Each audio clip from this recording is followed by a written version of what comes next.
पत्नी के पास छिपा था कुख्यात मंटा यादव। पूर्णिया में एसटीएफ और पुलिस की कार्रवाई में धराया। बिहार पुलिस और एसटीएफ की संयुक्त कार्रवाई में 25,000 का इनामी और कुख्यात अपराधी मंटा यादव आखिरकार गिरफ्त में आ गया। मंटा यादव पिछले 2 साल से फरार था और हत्या व आर्म्स एक्ट के कुल 7 मामलों में वांटेड था। गिरफ्तारी श्रीनगर थाना क्षेत्र के देवीगंज गांव से हुई, जहां वह अपनी पत्नी के ससुराल में छिपकर रह रहा था। पुलिस को एसटीएफ से इनपुट मिला था कि मंटा यादव अपने ससुराल में रह रहा है। इस सूचना पर मुफस्सिल थाना अध्यक्ष उत्तम कुमार के नेतृत्व में छापेमारी की गई और उसे गिरफ्तार कर लिया गया। एसपी कार्तिकेय शर्मा ने बताया कि मंटा यादव जून 2023 में मुफस्सिल थाना क्षेत्र में हुई एक हत्या का मुख्य आरोपी है। गिरफ्तारी के बाद उसकी निशानदेही पर हत्या में इस्तेमाल किया गया देसी कट्टा और 2 जिंदा कारतूस जमीन में दबा हुआ बरामद किया गया। मुफस्सिल थाना में मंटा के खिलाफ 7 केस और के हाट थाना में 1 केस दर्ज है। पिछले 2 वर्षों से पुलिस उसे तलाश रही थी, लेकिन वे लगातार फरार चल रहा था। पुलिस ने कहा है कि इस गिरफ्तारी से कई पुराने मामलों की कड़ियां जुड़ सकती हैं और क्षेत्र में अपराध पर अंकुश लगाने में मदद मिलेगी।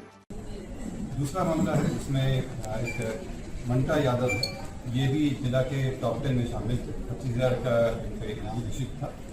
ये पूर्व में भी कई हत्या केस में रहे हैं और ये अपने एक और हत्या केस में वांटेड थे। इसमें इनकी गिरफ्तारी हुई है और इनकी निशानदेही पर जो हत्या में इस्तेमाल किया हुआ देसी कट्टा था, कारतूस को बरामद किया गया। ये अपने घर के पास जमीन में रखे हुए थे। ये 2003 से ही अपराध के क्षेत्र में एक्टिव थे और हत्या और डकैती कई केस में इनकी गिरफ्तारी हो गई है। इन पे टोटल 7 केस है। मर्डर का कितना है सर? मर्डर का इन पे 3 केस है। 25,000 का इनाम है। मर्डर का 3 केस है।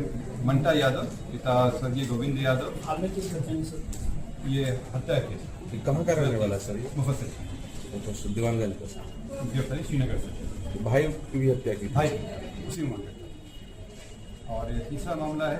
पूरी वीडियो देखने के लिए आपका धन्यवाद। अगर आप इस वीडियो को फेसबुक पर देख रहे हैं तो कृपया हमारे पेज को फॉलो करें और यदि आप यूट्यूब पर देख रहे हैं तो कृपया हमारे चैनल को सब्सक्राइब करें। आप अपने दोस्तों में या फिर फेसबुक और व्हाट्सएप ग्रुपों में महत्वपूर्ण खबर यानी अफवाहों से दूर सटीक और सही जानकारी वाली इस खबर को साझा करना ना भूलें, ताकि वे भी सटीक और विश्वसनीय खबरों से अपडेट रह सकें।